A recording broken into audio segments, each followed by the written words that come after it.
talk offensively overall, Pacheco. I mean, this guy, his vision, JD, and you played behind Priest Holmes, probably the running back probably may have the best vision of all time. Just such a patient runner. Well, you could arguably say he's one of the had the best vision of any running back of all time. But Pacheco, it looks like his vision has gotten so damn good. Such a patient runner. I remember last year, you and I at times like, man, he's just running to people's back sometimes. But like, he's really grown. Like it's insane. And then 15 carries, 97 yards, 6.5 yards at carry. Just looks so fluid, man. He even had that great catch that got us down to the 3-yard line. But like offense, first half of the game, defense is looking rough.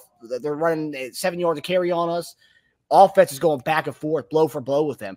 And Mahomes looking on the sideline, and Kelsey, those two guys look like they got their swagger back and they're confident. They have their juice back in them. It just looked like the team that we knew from yesteryear or last year. That looked like the team back. And you saw Mahomes look confident on the sideline. Kelsey looked confident. Everyone just looked like they had their juice back. And we needed that tonight with the defense looking kind of bleak in the first half of that game. We needed some juice offensively, and they brought it. Yeah, we stalled and had some field goals in the red zone, which, but we still got points on all those drives. And then we were scoring touchdowns. We were actually utilizing the vertical ball a little bit.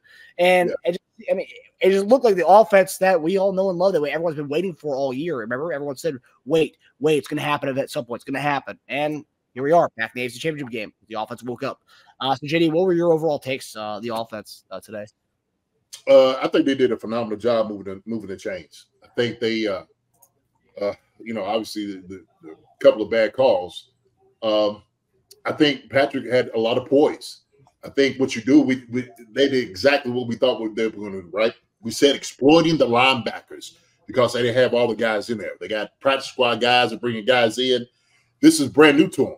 And you've seen the one that just lost coverage, on Kelsey a couple of times, right? They just couldn't cover him. And so we exploited that, which we were supposed to do. Same thing, Rashid Rice getting a couple of catches. And how about the unsung hero that everybody's been kind of hating on, MVS catching a couple of footballs tonight? How about that, MVS? Yes, sir. That's what it is. Hey, that's what we talking about. Look, I get it. Hey, I know it's been a rough year for him. Rough year. But the Joker showed up when he had to. Yes, he did. Came up big, man. The one down the sideline, catching that one. He caught another one, man. MVS did a great job tonight, okay? Great job tonight. And that's what you just need to do. You get guys who starting to have that swagger, some confidence, is just to fit in. That's what you need to do. Just play your role. We're not asking you to be a hero, none of that. Just play your role. Do what we ask you to do, okay? When we ask you to do it. And he did that. He delivered for us. So hats off to MVS making those catches. Those catches, man. I had to stand up and cheer for that Joker, So it's almost like he turns up the juices in the playoffs. Because, I mean, his best games we could think about are playoffs from last year, AFC Championship game at Cincinnati. He comes in, he catches that bomb, and that bomb that he caught was a harder catch than some of the drops that he had this year. All of his drops, I think. Yeah, I mean, unreal. Yeah. Well, I guess, man, guys are just focused up. And when it comes, and I'm telling you, there's it's a flip that you hit during the playoff time because you realize the stakes of going home. And some guys are up to the task, some guys are not. And so him coming in and delivering like he did, I'm like, maybe he is a playoff dude. Okay, I'm fine with that. Hey, even better for us, right? It's even better for us. Yeah. The offensively, I think it was just matchful to run Pacheco because Pacheco was just outstanding. Now, going back to your original question, he was, man. He's got great vision. Like you said, he's got a lot of patience now. He's running harder, but I think he's starting to figure it out. Things are starting to slow down for him. So when that ends up happening, when the speed of the game starts to slow down, right? I know he said it the first year, right? It didn't slow down for him. Now it's starting to slow down to him. Now he's starting to see it now. And so he's just eating. He was phenomenal. CH coming in was phenomenal too. So I love our running back room, man. They feed off each other. That's what I love about it. But Pacheco coming out doing what he did, man. There's no reason why we shouldn't be giving 10 the ball all the time. So that's what bothers me when we get down into the red zone, or maybe 10 on in, and we decide not to run it like we should. Like first down, you throw the ball. Why? Now you're behind the chains. Now you got to throw the ball on second and third down. to try to make something happen. Well, run 10. He just got our way down there. Run 10. But all these guys, man, I think they all came in prepared. They was ready to go play, and they showed that. Our tackles did a great job. Our interior line did a tremendous job holding up. I don't think Von Miller got back there and sniffed Patrick Mahomes not once. He got outside the pocket maybe one time. They gave him a little pressure. That's about it. Other than that, shoot, Patrick, man, his jersey is clean as a whistle. Clean as yeah. So yeah, no sacks by either team today, which is surprising because on our betting show we were talking about 3+ sacks in this one, and even more impressive for us because Patrick was actually sitting in a pocket and like waiting plays out and like looking for plays to develop, whereas Allen was most of the time was just doing quick hitters. Yeah. But you look at the total yards, and if you just saw total yards, it doesn't tell you the story at all about this game, right? They had 7 more total yards, 368 to 361. We were so efficient and so effective on offense. Mm-hmm. I mean, they had 31 more plays than us, and we had 7 less yards. Think about that. 31 more plays? 31 more plays. It's 78 plays. We had 47 plays. Are you kidding? Wow. And we had 7 less yards than them. Pacheco almost averaged double the yards per carry that Cook had. And if you look at yards per pass, Mahomes almost averaged double yards per pass that Allen did. Allen averaged 4.8 yards average, and Mahomes 9.3. We only, going into the fourth quarter, I thought it was a mistake. We only had 3 third down tries. So we weren't even getting to third down most of the time. Yeah. We only punted once, and we only punted twice. But I mean, it was incredible, like how efficient we were, and we were just. They had 15 more minutes of drive time. Wow, time possession. That's insane. They had the ball pretty much the entire game, which probably didn't help our defenses. When we got the ball, man, it was like last year all over again. We were just quick striking and like large chunk plays. We had so many large chunk plays. You look at a lot of our guys. Pacheco longest play was 29 yards. CH longest play was 28 yards. Mahomes' longest play was 24 yards. Kelsey's longest play was 29 yards. MVS 32. Rashee Rice 25. You look at all theirs, they didn't have a play over 18 yards. Yeah, I think that's what they were saying. He didn't have a play over 20 yards. So it's hard to beat the team with plays. I mean, Noah Gray and Pacheco's catches were about what their main receivers' longs were. Because, I mean, Kincaid was catching 6 to 8 yards each time, but his longs was 14. Shakira was 13, and he's like their deep threat. Really, a lot of it comes down to those missed opportunities for the deep plays that they just couldn't convert. That was a huge difference in the game. But man, our offense, man, and you could just see, like you were saying, Marcus, on the sidelines, they were so locked, and they knew they had the juice today. They knew it. They were like, man, get us back out there, dude. Just get us a stop. Just get us a stop, and we'll be all right.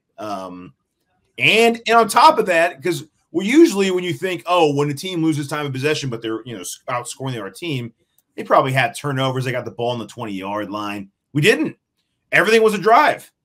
Every single time we had the turnover. We lost a turnover battle on top of everything else working against us.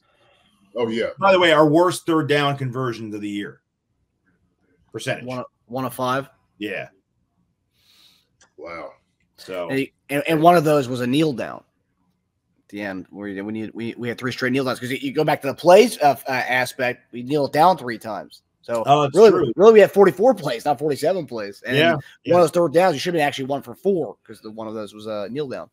Yeah, man, I did not know it was that lopsided. As far as crazy. Because there was 4th downs. How many 4th downs? They went for 3 4th downs that game. They had 14 third downs. So between 3rd and 4th, they had 17 3rd and 4th down tries. So how many 4th downs they go for? How many? They went for 3. They were 2 of 3. So between 3rd and 4th, they were 9 of 17, which is pretty good. Yeah. That's why their drives were so long. That's why they had the ball for almost, that's why they were over 37 minutes. Right. But man, we took every single time we had the ball, we took advantage of it. Yeah. Phenomenal job. Just an absolutely phenomenal job offensively. And like you were saying, it did feel like that the old offense of the Chiefs, right? Like they couldn't stop us. That was the thing about it. They could not stop us. The only one we had was, going into halftime. That was pretty much it. Then they had the other one too. But we were doing pretty much what we wanted to do against them as well. Obviously we don't make a couple of questionable play calls.